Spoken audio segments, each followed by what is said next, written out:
الله من الشيطان الرجيم بسم الله الرحمن الرحيم ألم تر إلى الذين يزكون أنفسهم بل الله يزكي من يشاء ولا يظلمون فتيلا انظر كيف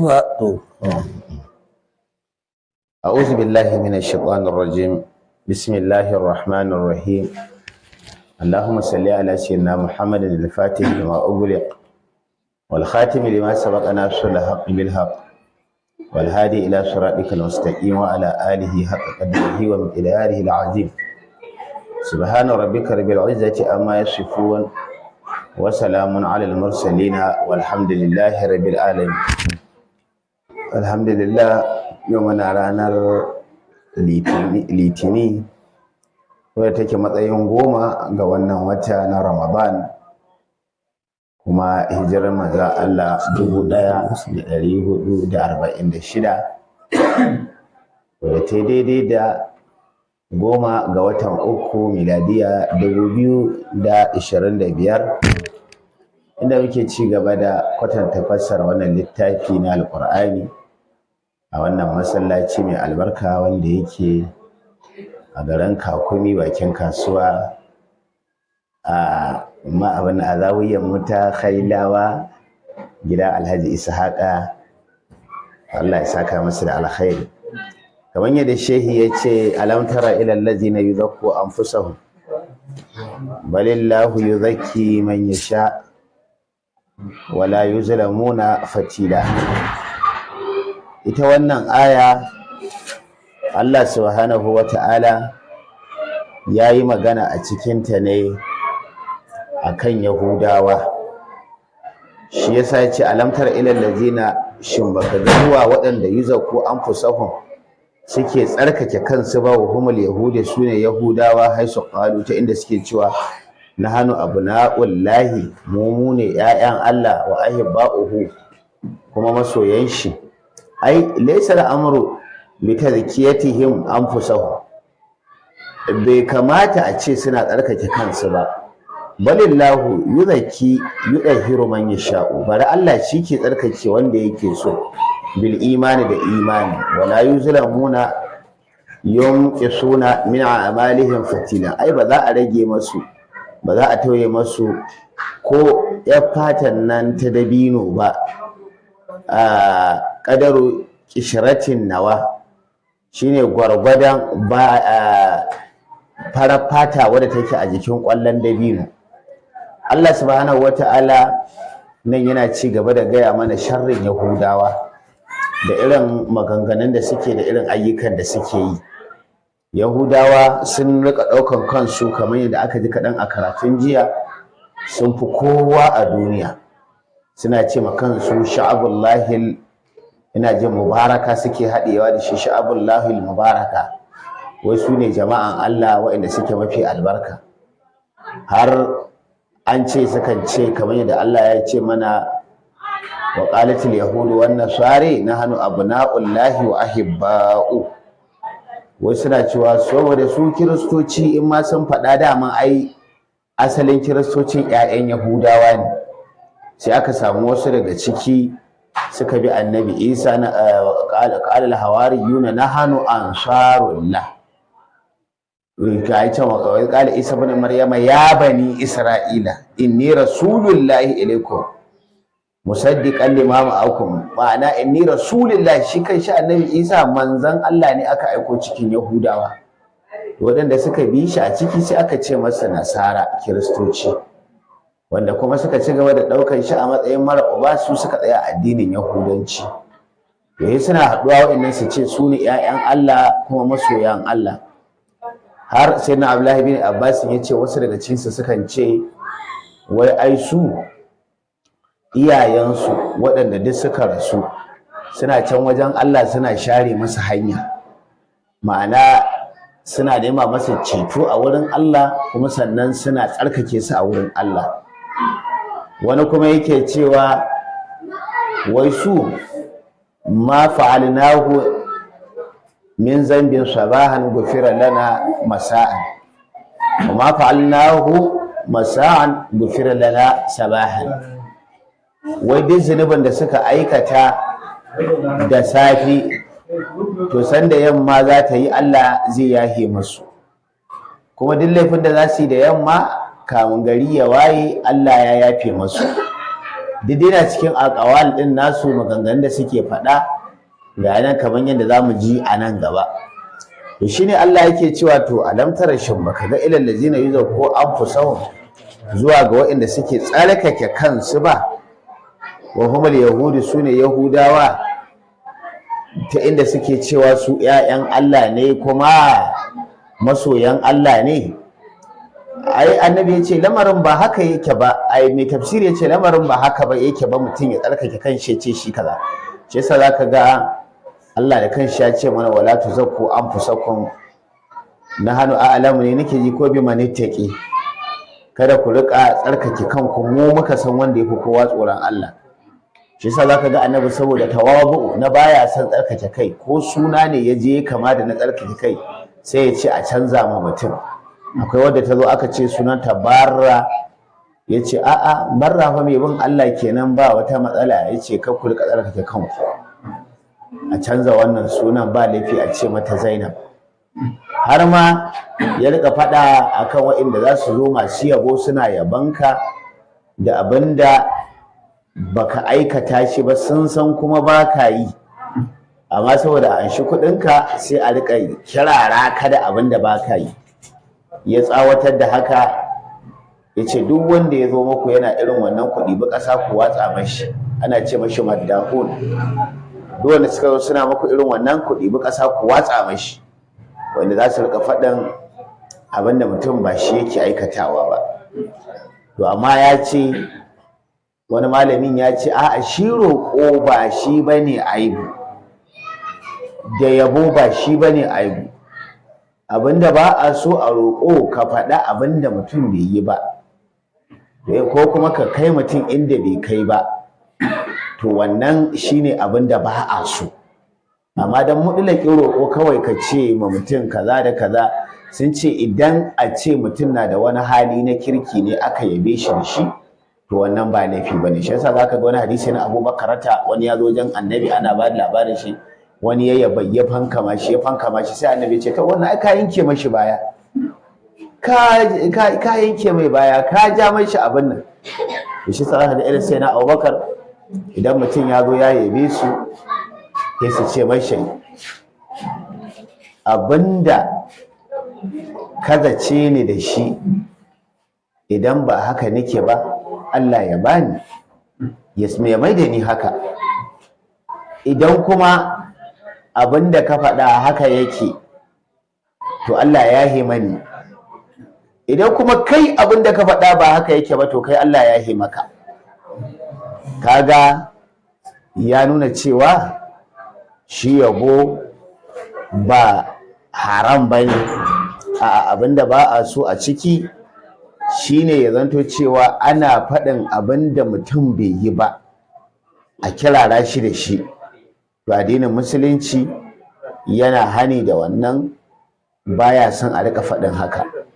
To amma wani zai ce to kamar yaban Annabi Muhammadu da ake yi fa da manyan bayin Allah, to su waɗannan ba laifi bane, dan an yaba Annabi, an yaba bayin Allah wanda aka tabbata aikin alkhairin su aka faɗe shi ma daidai, ba a wuce wuri ba, to wannan ba laifi bane. Shi yasa shi kanshi sanda yaban ya fara tasowa lokacin Annabi, shi da kanshi zaka ji yana cewa la tuduruduni kama baradu Isa ibn Maryam, kar ku rika wuce gona da iri wajen yabona kamar yadda aka yi ma Annabi Isa, walakin ni Abdullahi wa rasuluhu, sai dai ni bawan Allah ne, manzon Allah ne. Shine amma za ka ga duk da hakan an yaba Annabi, musamman shi a yabo, yaban da za ka ga Annabi ya fi kusan ka ce ya fi ba muhimmanci. Misali shine yaban da zai zamo ana kariya ga addinin musulunci, ana rusa wa'in makiya addinin musulunci. Za ga irin shi ne za ka je na ce ma Ka'abu, sai na Ka'abu Ka'ab bin Hassani ko cewa uhjuhum ya Ka'ab wala yazalu ruhul qudus yu'ayyiduka ma dumta tudafi'u an rasulillah kama qala. Yana cewa kaman kace uhjuhum, kaman kalmar inda ba bakin annabi ta fito ba to tana nufin zazzage su, to ma'ana maida masa da martin. Mala'ika Jibrilu ma daga yau mun sa shi ya zama bodyguard ɗinka, yana taimakawa, yana tare da kai in dai kana kare annabi Muhammad. Wannan shi yasa mawaƙa waɗanda suke ƙoƙari wajen yaban annabi, an yabe shi, kakan shi sai na abu, kafin nan ma mahaifiyar shi ita ta fara mashi yabo, ya faɗi cewa ɗa ne karimi mai karanci na haifa, wanda nan gaba yana da wani irin lamari da sauran maganganu. Aka zo sai na Abdulmuttalib shi ma ya zo nashi yaban, wa abu yadda yustasqal gamama bi wajhi thimalul yatama ismatul lil aramili, da dai baitoci da yana yaban annabi. Aka zo duk sahabban nan manya zaka ji su ma kusan kowa da kasidin da ya ma annabi Muhammadu. Za a zo har matan shi su ma suka zo suka yabe shi, kamar irin baituka da sai na Aisha take jawowa na yaban shi. Kuma har aka kai ga an zo irin yanda baban shi Sayyidina Abbas shi ma daga ƙarshe an dawo yakin Tabuka, yayi wannan doguwar waƙar tashi wadda Malam Ibrahim ya kawo ta a cikin Faidal Ahmadi, mai wato min qabliha ibtafi zilalin wa fi mustawda'in hasi husaful waraq ثم هبطت لبلاد لا بشر أنت ولا مبغة ولا علق بل نطفة تركب السفينة وقد ألجم نسرا وأهله الغرق. haka أورتنا للخيل مقتتما تجول فيها وليس تحترق. haka ya kai ga hayyana wa nahnu fi zalika biya wa fi nuri wa subila rashadi nahtariq. Kuma sahabbai suka zo suka yi ta yin nasu, tabi'ai suka zo har aka zo wajen irin su Maulana Shehu Ibrahim, waɗanda za ka ji su kuma daga su a yaban annabin sai dai a sa ya aita kowa ita kuma ƙoƙarin yin nashi, amma dai kuma kamar su sun riga Allah ya sa sun mamaye filin, su suka riƙe filin kakaf. In dai wannan tutar ce har duniya ta kai ga ta bashi wannan tutar ta yaban annabi da kuma nuna soyayyar annabin a fili, a aikace a fili. To haka yake, don haka shi yabo ba laifi ba ne, amma abinda ba a so a yabo wuce wuri shine ba a so. Allah ta'ala da kanshi yace balillahu yuzakki yudahhiru man yasha, bari Allah ta'ala shi ke tsarkake wanda ya so bil imani. To kaga tsarkakewan ya Allah, kaman an tambaya ne ya Allah yake tsarkake bawa, yace bil imani, shine Allah ya sa bawan nan yayi imani, ya zama yana da imani mai kyau. Sannan yace wala yuzlamuna, ba za a zalunce su fatilan. Duk da shi mai tafsiri ya ce farin wata fata fara wadda take mamaye ƙwallon dabino, to wasu sun ce a'a ba shi bane fatil. Abinda ake ni da fatil, a jikin dabino za ka ga wani ɗan zare fari siriri ya bi jikin ƙwallon dabino, to wannan ɗan zaren ɗan siriri wanda ya bi ƙwallon dabino shi ake ce ma fatila ɗin. To ko da irin shi Allah ta'ala ba zai zalunce su ba, to wannan kai matuƙa ne na nuna adalcin Allah. In dai wannan ne ubangiji, muka ga muna da ubangiji wanda yake, shi yasa aka ce wani lokacin da wasu sahabbai suka zo wajen annabi suka kawo kukansu, suka musulunta Banu Fazarata din nan, da annabi ya kawo wata magana ya ce ya bahaku rabbuna min qurbi giyasatikum, au kama kala, kai har ubangiji yana inda ni da kai ne a ce muna murmushi, to a ce to shi sai ka ce har magiya ku ta burge Allah. Sai ya ce wani ya miƙe, ya rasulullahi aya ba haku rabbuna, shin ashe Allah muna abuna burge shi yace annabi yace kwarai kawai yace to lan na'dima khairan min rabbin yabhak ai duk ubangijin da aka ce maka abuna burge shi to ba za mu rasa alheri gare shi ba ma'ana ko wajen sojoji Allah ya kyauta aka kai mutum ko wajen 'yan sanda sai aka ga kwamandan na murmushi ai za ka ce abin ya zo da sauƙi ko amma ka ga ya murtike ba sakin huska sai zazzara ido yake to kai kanka za ka sha ruwan cikinka Allah ta'ala ya taimake mu to shi ne yake cewa Allah subhanahu wa ta'ala yake cewa la yuzlamuna fatilan Allah ta'ala ba zai zalunce su ko da ɗan wannan ɗan zaren nan fari na cikin dabino ba insha Allah.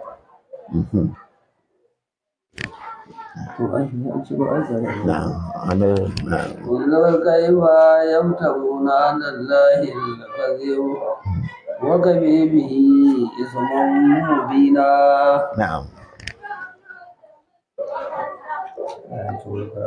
Na'am to Allah subhanahu wata'ala ya ci gaba da ce mana unzur ya ku kai ya annabi Muhammadu muta'ajjiban ka kalla abun ban mamaki kaifa yaftaruna 'ala Allahi al-kadhiba yanda waɗannan Yahudawa suke kirkiran ma Allah ƙarya bi zalika da wa'innan ayyukan nasu yanda mutum ya san abu gaskiya ga yanda yake amma ya kirkira ƙarya ya ce ba haka yake ba ga yanan mun ji ajiya annabi da kanshi ya ce masu kun ga kaza kun san yanda nake kaza da kaza ya suka ce ai mu duk wa'innan sifofin ba haka muka san su ba mu annabin da aka ce za a aiko mana baki ne to kaga in ba ma ƙarya ba dai ai Allah subhanahu wataala yana da ikon yin komai amma dai annabi baki dai to ba mu taɓa jin labarin annabi baki ba wannan wata khususiya ce wadda mu Allah ya ban mu al'umma annabi Muhammad muka zama baƙaƙe kuma duk da hakan wani karramawa ne Allah ya mana wannan fatar da yi mu da ita baka amma dai bai yi annabi baki ba idan an ce annabi dogo ne ai wanda ba dogo bane ba gajere bane sai su ce ai dogo ne zan kalele duk dai haka suke yi saboda kirkirar ƙarya kai wa kafe bihi ithman mubinan Allah ya ce to wannan abin da Yahudawa suke yi ya isa zinubi wanda yake baro bayyananne a ce baro ga zinubin nan ana ganin shi ألم تر إلى الذين أوتوا نصيبا من الكتاب يؤمنون بالجبت والطاغوت ويقولون للذين كفروا هؤلاء يهدي من الذين آمنوا سبيلا. الله سبحانه وتعالى يتشي منا alam tara shin ba ku ga ilal ladzina utu nasiban minal mulki ba zuwa ga waɗanda aka ba su wani bangare na mulki sai ga su yuminuna bil jibti sun zo suna imani da gunki wa taguti da dagutu sanamani li quraish wa in su gumaka ne guda biyu na quraishawa wa yaquluna suna cewa lil ladzina kafaru suna ce maka kafirai abi sufyana shine abu sufyana wa ashabihi da sahabban shi antum na'am malam ya ga gurin ko yau to hina qalu ne ko habani nan ya goge ne hina qalu lahum yayin da suka ce masu anahanu ahada sabila Abu Sufyan ya ce shin mu muka fi daidai akan hanya gaba fa wa nahanu wulatil baiti saboda mu ne wa'inda ke jibinta ɗakin Allah na saqil hajja muna shayar da mahajjata wa naqrab baifa muna mabaki liyafa wa nafukkul ani muna sakin wanda aka ribato a wurin yaƙi wa naf'alu haka muke ta aikatawa an Muhammadun ko annabi Muhammadu ne yafi gaskiya wa qad khalafa dina aba'ina ya ba addinin annabi mu wa qaba rahima ya yanke zumuntanmu wa faraqal harama ya ma rabu da ɗakin Allah haula'i ai antum ahade shin wai wa'innan su suka fi zama shiryayyu minal lazina daga waɗanda minal lazina to ko minal dini ne ko a minal lazina daga waɗanda amanu sabila suke akan hanya addinin musulunci a kawamu tariqan mafi daidaita mafi miƙewa hanya. Ita wannan aya tana da asbabun nuzul da yawa kamar yadda zaka ga shi kan shi mai littafin tafsirin ya kawo mana. Zaka ga Maulana Shehu Ibrahim a cikin fi riyadut tafsir ya ce su Yahudawa a ƙarƙashin Ka'abu bin Ashrafin wanda ake ce ma ɗagutul Yahudi, shi shine ɗagutin Yahudawa, da wani da ake ce ma Hayyi bin Ahbab. Hayyi bin Ahbab, abin da zai baka mamaki, wannan Hayyi bin Ahbab din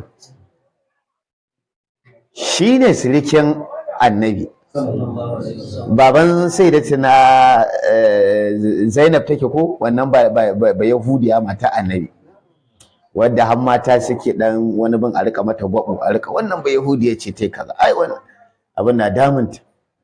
Ranan da abin ya dame ta ta gaya ma Annabi Muhammadu, yace to kin banda abinki duk wanda ta ƙara ce miki ke ce lalle ni ba Yahudiya ce, babana Annabi Musa, kanan babana Annabi Harunu, mijina Annabi Muhammadu.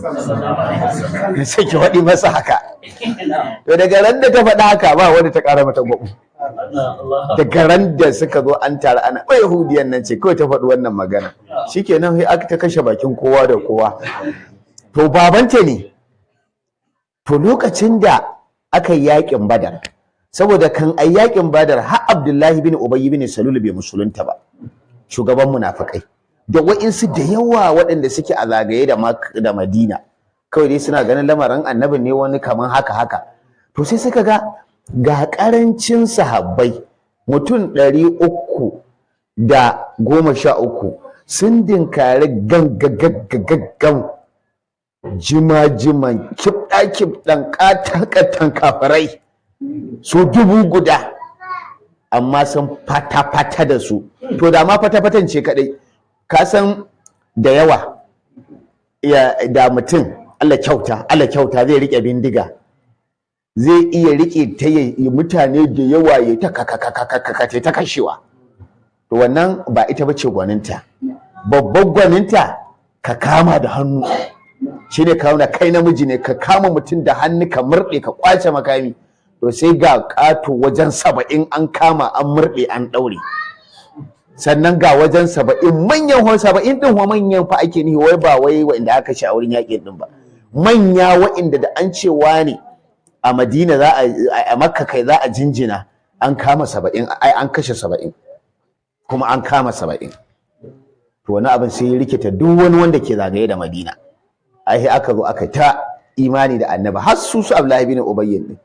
To a lokacin su Ka'ab bin Ashrafin da suka ga wannan ya suka ce kai to wannan annabin Allah nan ne daman da aka ci damun a littafin nasu an ce yana daga siffar annabi, duk wanda bai imani da shi ba an hore ya rusa gidajensu, ya rusa rayuwarsu. To tunda suka ga annabi ya haka, ai ba rusa gida irin a ce an kashe mai gida. Shi yasa aka ce a lokacin Makka sai da ya kai gaba wani gidan da za ka je inda wani babba yake baka je ko ana kuka ba, ko dai an kashe shi ko an kama shi. To wani abin suka zo duk suka yi imani da Annabi Muhammad. Sannan su Yahudawan kuma suka saki layi, suka san cewa Annabi ne annabin ƙarshen zamani. Insha Allah ta'ala da yake kullun yana so ya nuna masa gaskiya abu wanda su ma sun san hakan ne, amma saboda tsabar ƙin Allah da ƙin Annabi Muhammadu yasa ba za su haɗi ba, sai aka zo yaƙin Uhudu kuma. To aka zo yaƙin Uhudu sai ga yanda yaƙi ya koma kuma sahabbai an shahadantar da wajen 70. Su kuma sahabban Annabi an shahadantar da wajen mutum 70. Shi kan shi shugaba ga yanda aka yi an fidda jini an yi kaza an yi kaza. Sai kuma suka dawo suna to wannan ne kawa? Wannan ne annabin nan kawa? Saboda tunda ba Yahudancin suke na Allah da Annabi, su kullun inda ci yake shi suke so. Kuma shi yasa ko ga mana duk wanda suke rayuwa yanzu sun sani duk ba Yahudi da almajiran Yahudawa su ba su san asara ba. Ba su san asara ba, kawai su samu riba kawai. su dai kawai hannunsu ya ta kirga riba kai ya kirga faduwa. To wannan sai suka ce to tunda suka ga annabi an samu wannan matsala a yakin Uhudu ga yanda aka yi, sai suka ce to kada mutumin nan dai mun ga mutanen da aka kashe mashi, to abin da ya kamata sai suka haɗa gurbi wajen su 70 suka taho garin Makka. Da ka zo garin Makka lokacin sayyidina Abu Sufyan kan ya musulunta shine shugaban Makka, sai ya masu masauki. Da suka sauka wurin shi bayan an jima he yazo ya ce to ban san abin da ya kawo ku ba. Ya suka ce a'a mun zo ne mu haɗa alƙawari da ku domin mu yaƙi Annabi Muhammadu. Sai ya ce to yau kuma da irin wannan yaudara kuka zo mana?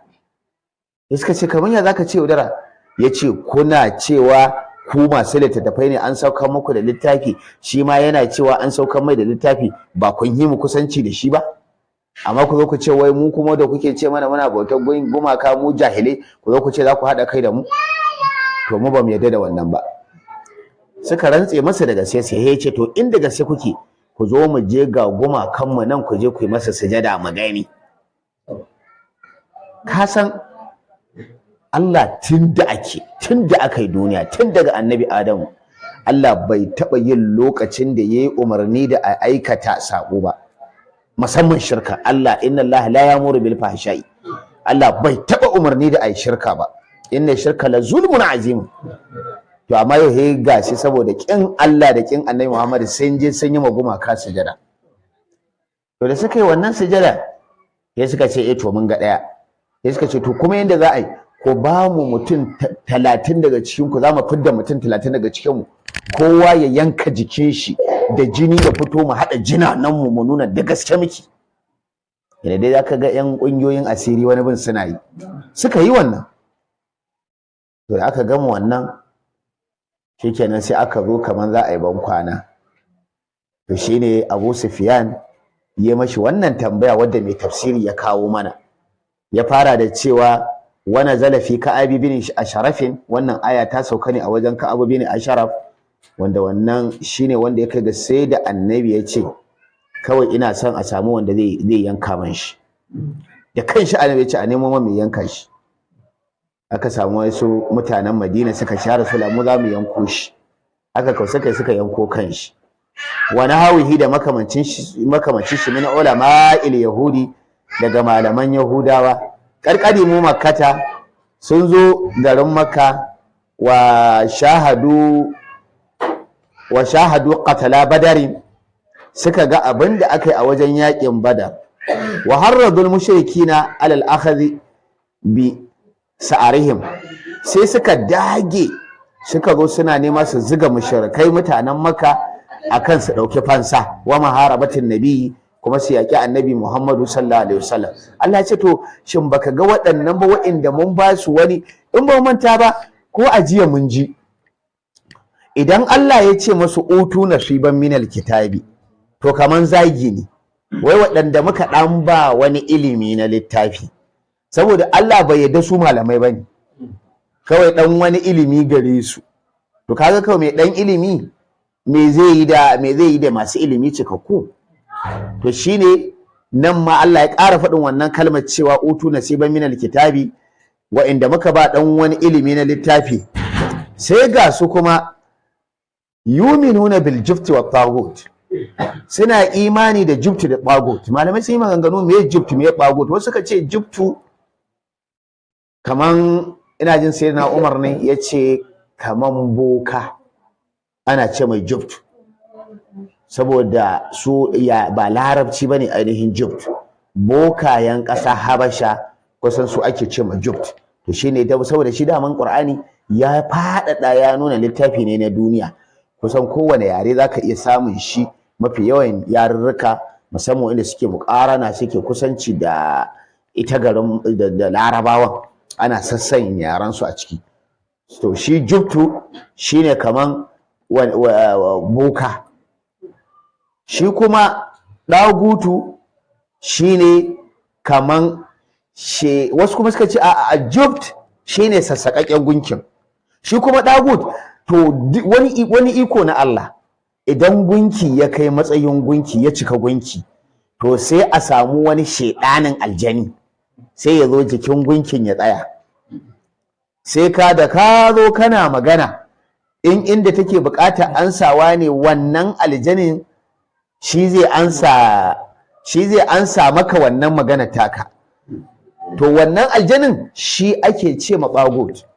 Shi yasa aka ce ko lokacin da Annabi sallallahu alaihi wa sallam ya umarni sayyidina Khalid bin Walid ya je rusa wani gunki, ina jin Uzza ce, da aka je kusan sahabbo'insu sun yi su rusa ta suka kasa, gunki ne fa amma hatsin burkai ya shiga, amma aka ce yana zuwa shi da ya sa takobin shi ya datse shi ya bangali, kawai shiga wata mace ta hito da wani kai butsa haka tana ihu, haba ya sa wuka yanke kanta.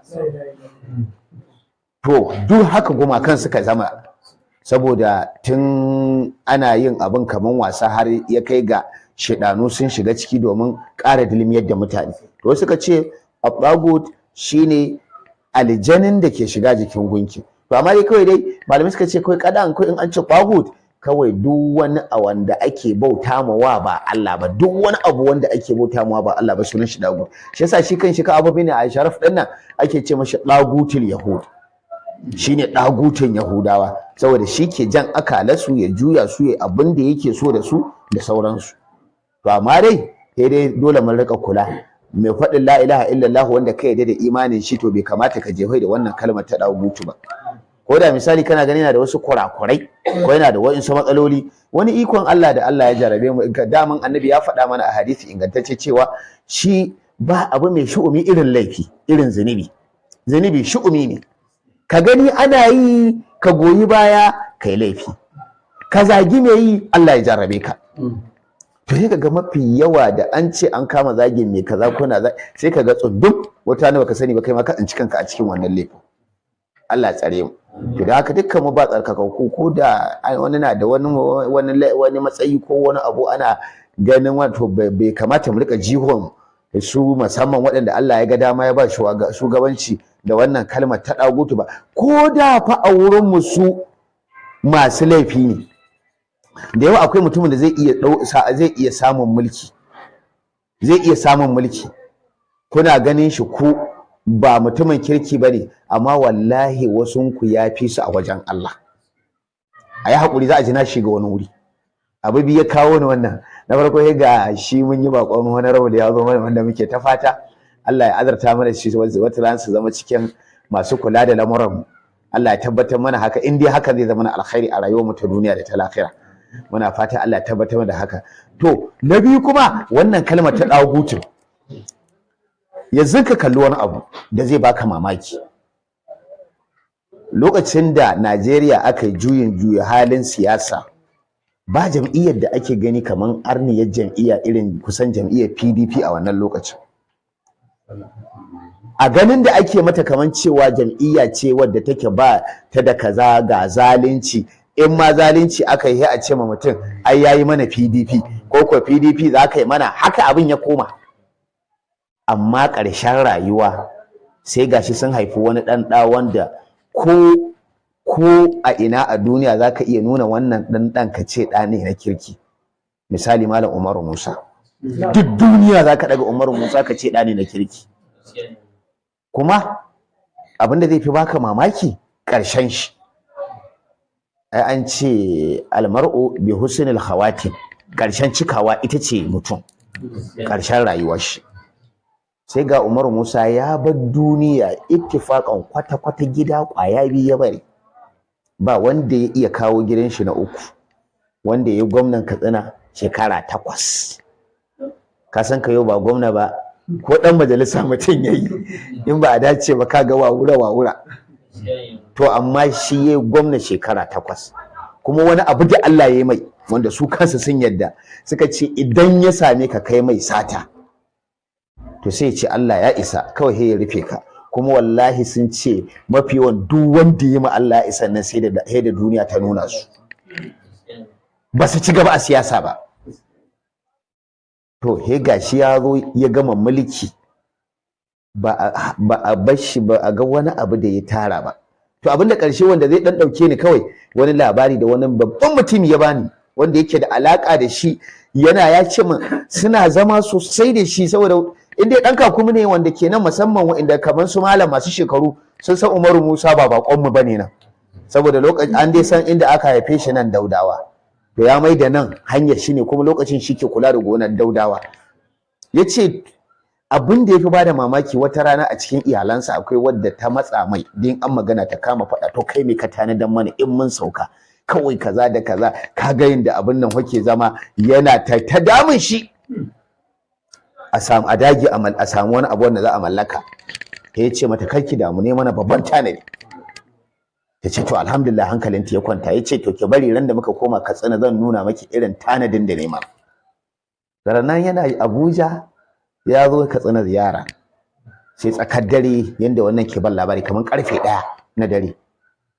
to ashe dai ya gama hada yaran ɗin shi sai ce mata zo ki raka ni wani wuri sai ɗauko ta a mota suka fito su ba ci birki ko ina ba sai makabartar da aka rufe baban shi aka rufe yayan shi sai ya zo ya nuna mata wani fili dan tiki tsakanin baban shi da yayan shi yace to kin ga abin da ne mana tanadi a duniya ba abin da zan miki tanadi ba ce wannan wurin aka ce ta fashe da kuka yace wance me duniya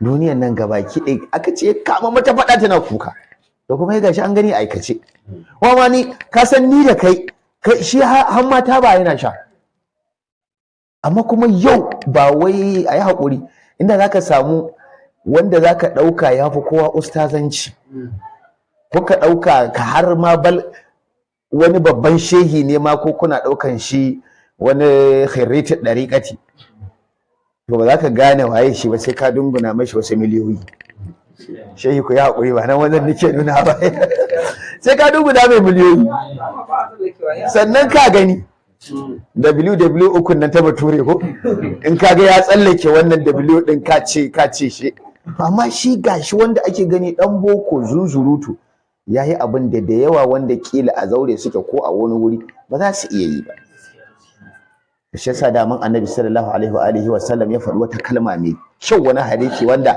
mai ta'alimi ya kawo duk da ba na taɓa ganin shi altabi kuma na ta dan kokari in yi sacin din shi a waya ko in gan shi ban gan shi ba wanda yake cewa kan min amalin yatasawwaru bi surati a'mali dunya fa yasiru bi husnin niyyati min a'mali al-akhirah wa kan min amalin yatasawwaru bi surati a'mali al-akhirah fa yasiru bi su'in niyyati min a'mali dunya da yawa aikin da zaka ga wannan aikin na duniya ne zuriya kamar ko irin su yan siyasa da zaka ce ai wa'annan yan duniya ne in ma magana zai tawo zai mana fa siyasa ko wani abu yace amma wallahi in mutum ya shiga da kyakkyawan niyya sai ya zamo shine hanyar shiga aljanna shi yace wani kuma zaka ga aikin shi zuzurutu na Allah ne kila wa'azi yake kila makaranta yake ko ina da carbi yana yawo wane ne yace amma idan yana da mummunan niyya sai ya zamo aikin da zai kai shi wuta saboda dai ai malam ko da kai ake bamu labarin nan ko ji an je wajen wani malami yake cewa kai kun ga wa'annan suka hitae sun zo ne barayi ne so suke mi masa taimako su shiga gari kaza ko kuma malami fa aka ce ya suka ce ai su ma kusa da garin suke ce ai nan kuke to ka gani ya ce masa kakku da ku shiga garin nan sana akwai dukiya ce in kuka shiga akwai mutuwa to Allah ya ta tabbatar da garin mu a haka to kaga ga ana cewa ma to man bar dai mahallin shahiri dole mu ko mu da ake dan gani kama almajirai mu zama muna hakuri da inda Allah ya ajje mu warba bima qasamallahu laka takun aganan nas kai da raban da Allah ya baka sai ka fi kowa wadata amma a ce kana almajiri amma ka zama wa wura people party ya ku idan an ba ku ma malaman wawushewa za kai idan wani abu ya taso kawai ka zama ramin kura daga kai sai ƴaƴanka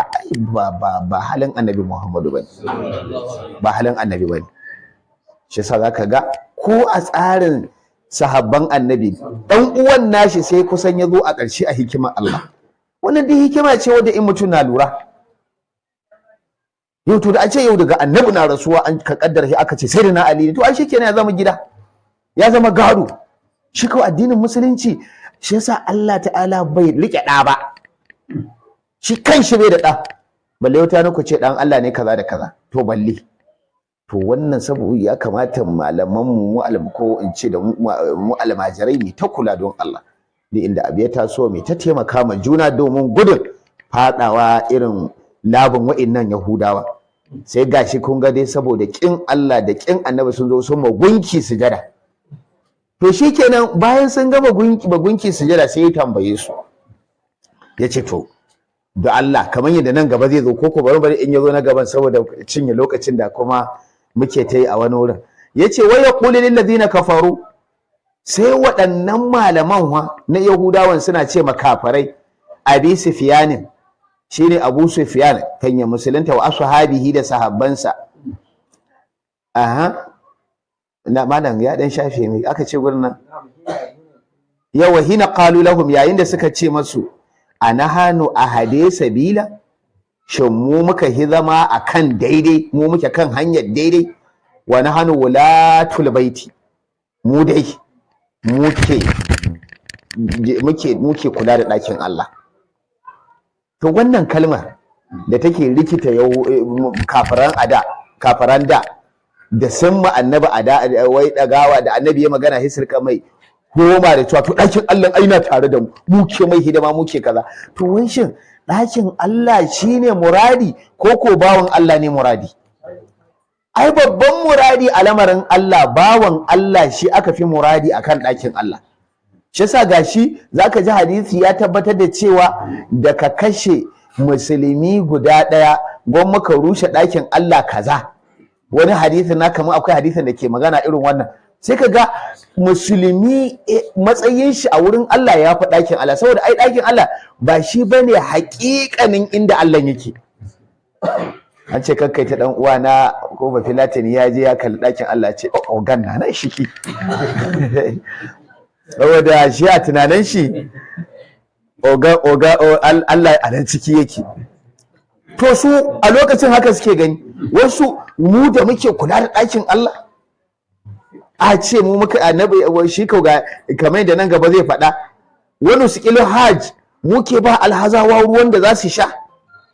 To wani alhajin da in zai yi dawafi yayi dawafi tsirara, haka wa ake dawafin a lokacin, wanda in zai ba zai kira sunan Allah ba sai ya kama kirari yana dan mai babbar tukunya, dan mai dogon hannu, su ne wa alhazawan a lokacin. Sannan kuma wa naqarib baifa, muna ba bako kayan gara, tunda kuma ga sunan lokacin su Ka'ab bin Ashrafin an ba su dina sun ci. Wanda fukkul ani, idan an je yaƙi an kama mutum muna fanso shi. Wani fa'alu kamar muna yin kaza ita lissafowa. Ana tambayan Ka'ab bin Ashraf, shikenan yace to an Muhammadun, ko annabi Muhammad yafi gaskiya, wa qad khalafa dina abaihi, wanda shi ya ma ba addinin iyayen nashi. Kaji ba, wai a wajen arne shi annabi ya ba addinin iyayen shi, saboda bai zuwa ya duka ma gunki. Kowa ya ga mai iyayen annabin gunki suke bauta ma, a iyayen shi dai shi suke bauta ma gunki, shi mai magana a banda iyayen annabi Muhammad. Ba wata ruwaya da ta inganta, a yi haƙuri da wannan magana, wadda za a ce an ga ɗaya daga cikin iyayen annabi ya je gaban gunki ya yi mai sujada, ya yi mai wani abu. Amma akwai ruwan da ke nuna cewa idan za a yi abu kaza, wuri kaza ne wurin yin shi, to suna yin wannan. In za ka yi ƙuri'a, to sai ka je wajen manata, wannan al'adar gari ce, to iyayen annabi na wannan. Amma ka ce sun yi ruku'u, sun yi sujada, tunda da suna yi da mun ji sai na Abdul Muttalib lokacin da Makka ba ruwa. Ka duba fa, sai na Abdul Muttalib kakan annabi Muhammadu, wanda ya haifi mahaifin annabi Muhammadu, to da mun ji lokacin da za a roƙi ruwa ya je ya roƙi Lata da Uzza ya ce su yi masu ruwa.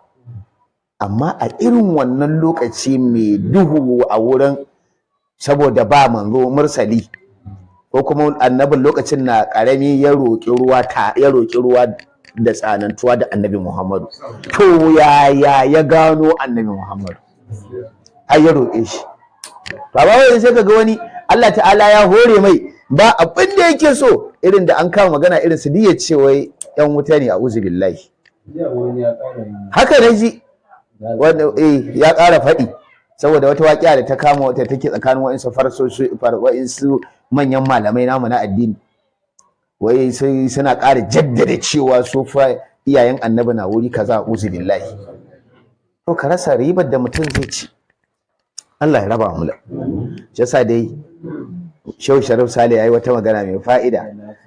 Yace ni dai abin da na sani yau da Allah zai sa ka zama babban mai kuɗi ko ka samu mulki, shikenan sai mutum biyu su zo za su yabe ka.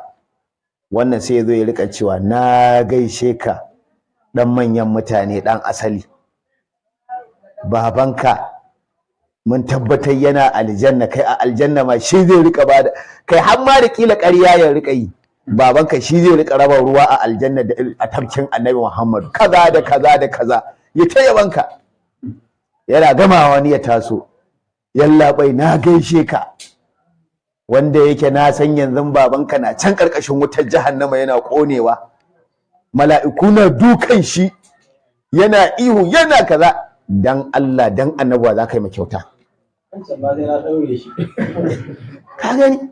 Yace to ko a wannan awon muka bar shi kawai ma sassauta mu wannan mas'ala, kuma ko shehu ya rawaito wannan hadisi. Balle hadisin ya tabbata, malamai sun yi ƙarin bayani cewa yanke hadisin aka yi, yanda hadisin yake ba haka suke kawo shi ba, amma an matsa kawai dole sai an yi magana kan shi, an yi magana kan shi. To shine yake cewa ga halin da muke, shi annabi Muhammadu ya ba addinin iyayen shi, wai kuma waqada ar-rahima, sai ga annabi ma ya raba zumunci. Wai annabi ke raba zumunci, wanda zumuntar da annabi Muhammadu ya hada duk duniya ba a taba zumunta irin ta annabi Muhammadu ba. Shi yasa zaka ga Maulana Shehu Ibrahim irin ta zo ya jaddada, ita zumunta annabi ba ruwanta da farin fatarka, ba ruwanta da baƙar fatarka.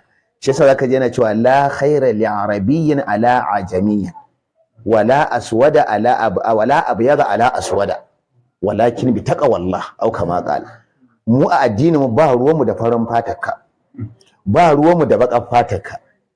Shi yasa shi yace bi his wadda aqwamul li'am min al-bidi, ko sai ga fararen masu ji da farin fata da basu bi annabi ba sun kone, amma ga baƙaƙe saboda sun bi annabi sun zama farare. Sai ka ga gashi sai da na Bilal ma hamma shu mai ruwa bai iya faɗinta saboda ko ajamiyancin ne. Annabi ya ce to daga yanzu shinu bilalun inda sinu bilalin inda Allah shinu, sun din da sai na Bilal ke waɗi to a wajen Allah shu mai ruwa ce. Kai ka je can kai ta fama da kalkalarka, shi a wajen Allah shu mai ruwa ce. To saboda irin zumuntar da annabi ya kawo, ba fata ba, ba kaza ba, bawa zai auri mace duk kimarta kamar irin auren sayyidina Zaid bin Harisata da sayyidatina Zainab binti Jahash da waye, duk wannan wai zamancin wa ma wani ya daga wai dan rashin kunya ce wai annabi Muhammadu wai shine wanda ya yake zumunci. Kuma gashi mun ji hatta shi sayyidina Abu Sufyan din, sanda lokacin da sarkin Kisra ya kira shi da ya tambaye shi ka gaya man halayen annabi, da kan shi ya ce yana umarni da sadar da zumunci. Annabi na umarnin jama'an shi da su rika kula da zumuncin junansu. To shine ya ce wa faraqal harama, kuma wai ga kuma annabin ya mata ya ba harami, ya gudu ya ba harami. To ba su san cewa shin wai ɗakin Allah harami, daga ran da annabi ya bar gurin ya koma Madina, sai ga Allah na cewa to duk wanda ma yake wajen ɗakin Allah, fushin Allah zai iya saukan mai in bai tashi ya koma inda annabi Muhammad yake. Ai annabi Muhammad shine haramullahi al-haqiqi. Kuma inda zaka gane isa ce abin annabin ne isar da ya komo Madina, bakin Zulhulaifa nan ne harami ke kamawa na Makka. Shi kuma ya ce ma baina labataini haramun, ni daga yau na mai da tsakanin dutse kaza da dutse kaza ya zama haramin Madina. Duk abin da yake a ɗakin Allah ba za ka yi a ɗakin Allah ba, a garin Madina ma ba za ka yi ba. Kuma tun daga nan ya zauna a duniya har yau ba a samu wanda ya ce ya kau da wannan abin da annabi ya yi ba. Kuma in mutum ya isa je ce zai canza ya gani. kuma kai wani ma ikon Allah waɗanda Allah ya azarta suka je Makka nan sun sani kuma Allah ya azarta mu je suna faɗi ba inda ke da daɗin rayuwa da wani irin sanyi da wani irin soyayya da wani irin kwanciyar hankali irin ka je garin Madina. Makka na da nata amma na Madina daban ne. Akwai wanda ya ce ni wallahi malam har na je Madina na dawo ban taɓa ganin kuda ba. To me ya kawo mata saboda Annabi Muhammadu. To amma kaga shi a lokacin da yake kan shi na cikin buhu shi sai na Abu Sufyan din ya ce wai Annabi ma ya bar ɗakin Allah. Ya ce to haula'i ai antum shin ku dinnan ku wa'inda mu da muke da irin wannan halin mu ne ahade minal lazina amanu sabila ko mu muka fi zama akan hanya ko inda suke cewa su musulmai ne a kawamu dariqa mu muka fi su tsayawa akan hanya. Amma saboda makiyin Allah ne ya ce ai kuke kan hanya ai Annabi Muhammadu wai can a bakin shi Abu Qasim batacce ne to shine bataccen. Allah ka ƙara kare mu daga kin Annabi Muhammadu. Allah ka ƙara mana soyayya Annabi to ko dai lokacin bai ba saboda yanayin da shaza abin da take za mu yanke a nan gurin sai kuma Allah ta'ala ya kai mu Allah kuma ya ƙara tsaya mana a cikin dukkan lamuran kuma waɗanda duk suke so mu zauna lafiya ko ina suke Allah ta'ala ya ba su ikon abin da za su yi mu zauna lafiya. Idan kuma Allah sai da irin namu ne abin zai samu to Allah ga namu nan mu ma Allah ka ba su alfarma Annabi Muhammadu. Duk wanda bai so mu zauna lafiya Allah in kaucewan shi a wurin shi zai sa mu zauna lafiya Allah ka kawo mana da shi. Idan kuma shirya mana shi zaka yi to mun fi so mu ba wanda muke bakin ciki da shi dama mu almajiri wallahi a wajen mu kowa a zauna lafiya da shi haka shehu ya koya mana. Dan haka kowaye ba musulunci ba ko da ma kafircin kake in dai zaka yi adalci Allah ya rika maka. Amma in zaka cuci musulunci in zaka cuce mu musulmai to ko shehu waye kai to Allah ya mana maganin ka. Alfarma Annabi Muhammadu sallallahu alaihi wasallam subhana rabbika bil izzati amma yasifun wa salamun alal mursalin alhamdulillahi bil alamin.